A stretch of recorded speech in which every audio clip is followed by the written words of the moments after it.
Thank you very much, Fred. And I particularly appreciated your mentioning kettles. We were generally on the same side of things, but the only case I'm ever familiar with that had my name in it before the Supreme Court, he was arguing the other side. Not surprisingly, he won and I lost. He was an extraordinary human being, and I thank you for mentioning him.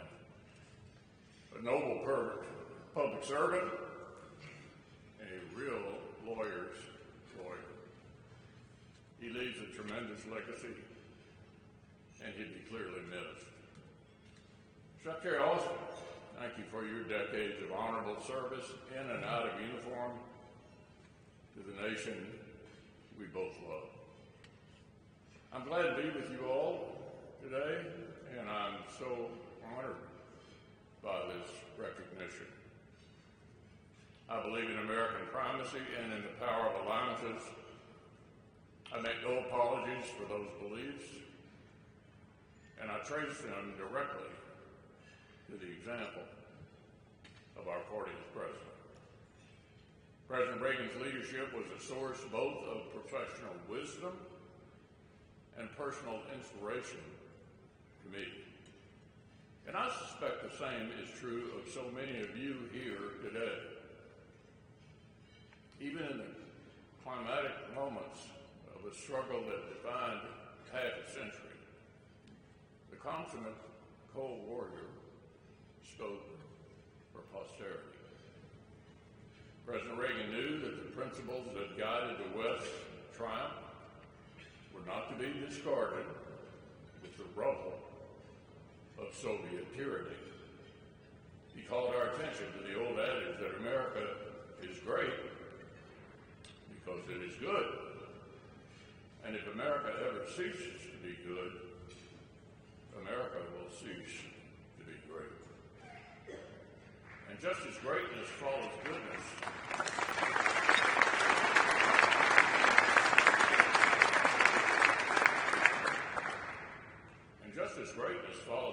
he reminded us of another principle, no less important: peace through strength. The value of these lessons is timeless. But as we know, their endurance is hardly certain. At the Reagan Library, I'm preaching to the choir. I know that. But in Washington, as we face down a new era of great power competition, influential voices want to leave the lessons of the past competition, Cold War, just leave it at the door. At both ends of our politics, a dangerous fiction is taking hold that America's primacy and the fruits of our leadership are actually self-sustaining. Even as allies across NATO and the Indo-Pacific renew their own commitments to hard power, to interoperability, and to collective defense, some now question America's own role at the center of these force-multiplying institutions and partnerships. With the party Ronald Reagan once led so capably, it is increasingly fashionable to suggest that the sort of global leadership he modeled is no longer America's slaves. But let's be absolutely clear. America will not be made great again by those who are content to manage our decline. So how do we turn back this tide? How do we renew a firm American commitment to peace through strength? As I take on my next role as chairman of the Defense Appropriations Subcommittee, these are some of the questions that I'll be focused on. The answers would be rooted in the centrality of hard power and the importance of alliances and partnerships. things our 40th president understood all too well. It'll mean standing with friends in need, whether they're resisting neo-Soviet imperialism in Ukraine, ran back terrorist slaughter in Israel, or PRC hegemony in the Indo-Pacific. And we'll have to bring back into focus another lesson of President Reagan's leadership, and that is the link between capability and credibility. The 40th Commander-in-Chief knew that changing Soviet behavior required both the military capability to prevent or punish hostile action and the will to exercise this power and follow through on threats. Today, the United States has given the world reason to doubt both our capability and our credibility. For years, we've neglected our military readiness, the depth of our magazine, and our defense industrial base. We've allowed our deterrent capabilities to atrophy, and we've let hesitation and half measures drain the potency of the capabilities we have maintained. Rebuilding this mechanism of deterrence and influence begins with generational investments in the national defense enterprise. We were right to call out the growing alignment and coordination of China, Russia, and Iran. They represent the gravest combined threat to U.S. security since the Cold War, or even the Second World War. But if we mean what we say, then we ought to invest accordingly. As the Bipartisan National Defense Strategy Commission recently argued, a challenge this great requires an effort at least on a par with that of the Cold War. So let's put that in perspective. In 1945, America had just finished pouring untold human sacrifice and material investment, listen to this, reaching 37% of our gross domestic product. That's what it took to win the Second World War. Over the course of the Cold War, we invested nearly 14% of our GDP during Korea, over 9% during Vietnam, and 6% in 1986, the height of the Reagan peace restraint. How about today? We spend roughly 3% of our GDP on defense, barely half of the Reagan buildup that buried the Soviet Union. I should point out that even Jimmy Carter invested more in defense than we do today. There's no escaping the fact that quantity has a quality of its own.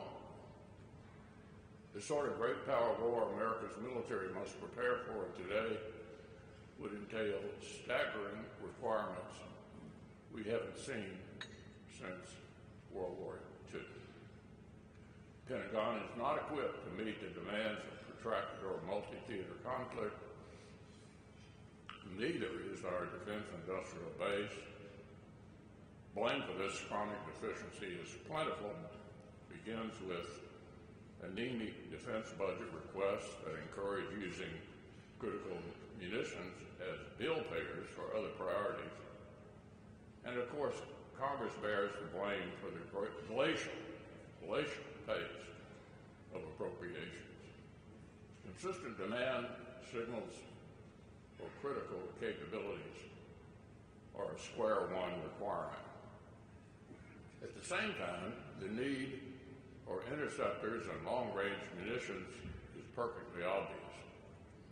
The demand from both American forces and our allies and partners isn't going away anytime soon.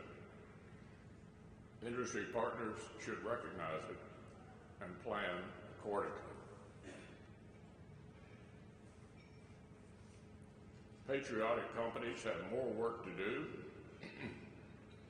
to expand production capacity. And they need to do it today rather than wait for contracts we all know are coming. We need to adopt new technologies more quickly, expand production capacity at the same time. This is simply not the time for idle, abstract promises. The challenges before us require serious, sustained commitments and durable solutions. The threat of simultaneous conflict in multiple theaters is real, and half measures are simply not enough. As Admiral Harold Stark, naval commander through the early months of the last war in the Pacific, put it, dollars cannot buy yesterday. So the task before us is urgent. We can't afford to miss opportunities to restore American hard power and industrial capacity before these conflicts ignite. We need to be investing yesterday in long-range fires, munitions, air and missile defenses, shipbuilding, and more.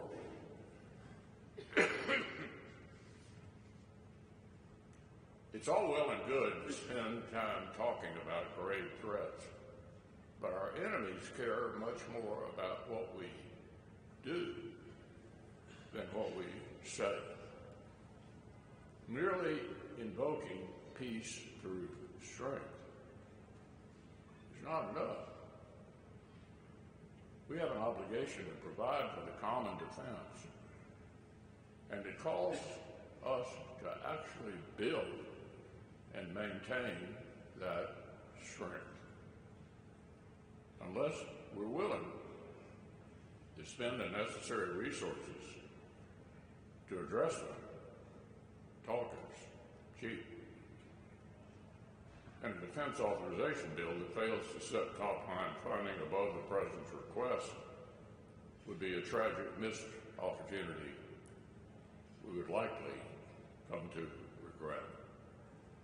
A rerun of the Budget Control Act's harm to military readiness would be a devastating abdication of our responsibility.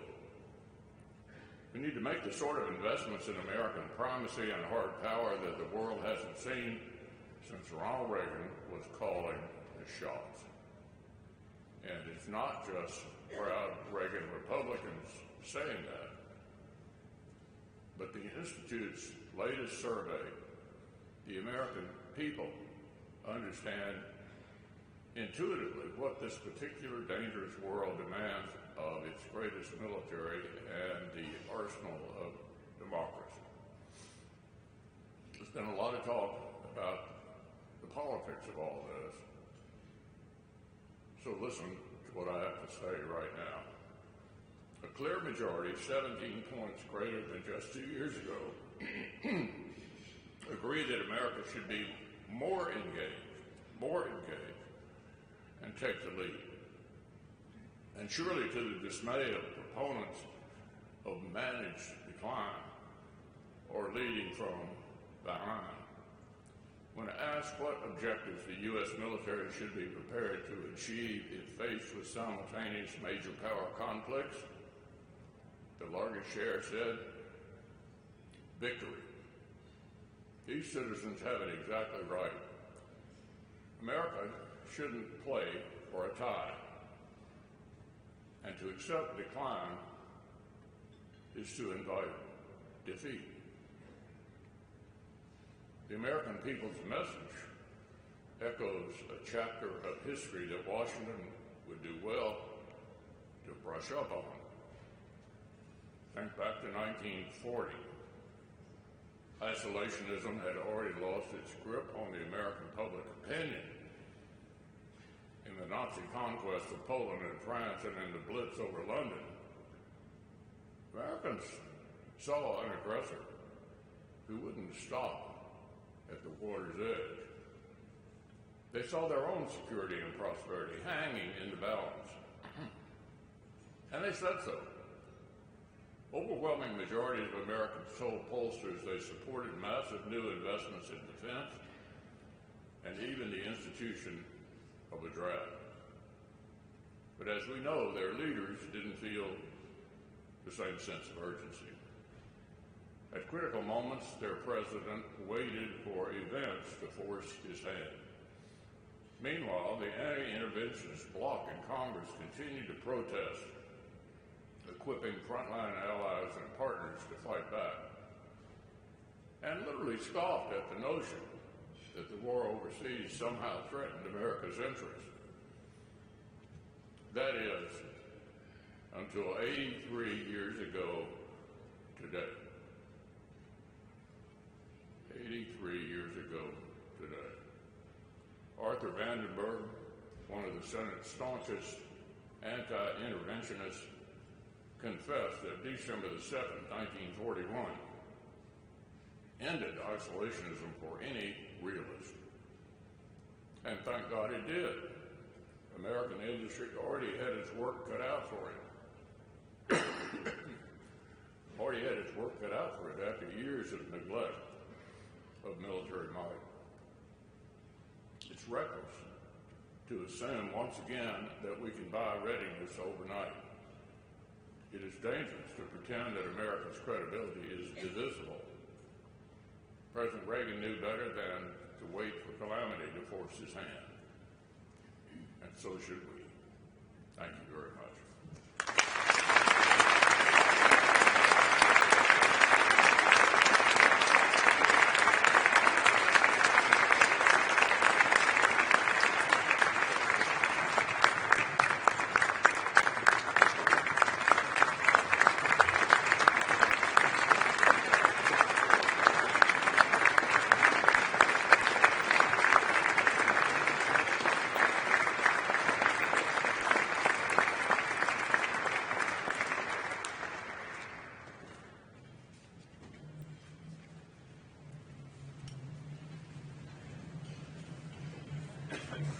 Ladies and gentlemen, please welcome member of the Board of Trustees of the Ronald Reagan Presidential Foundation and Institute, Michael Castine.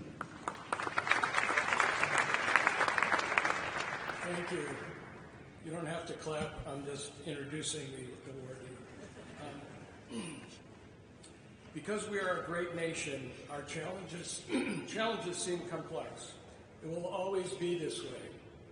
But as long as we remember our first principles and believe in ourselves, the future will always be ours. During his final days in office, President Ronald Reagan delivered those words from the resolute desk in his farewell address. His time in the White House was coming to an end, but the values that he spent his life advancing transcended a single presidency. Today, we honor a leader who has spent his life advancing many of those same values. A leader who also believes that as long as we remember our principles, our first principles, the future will always be ours.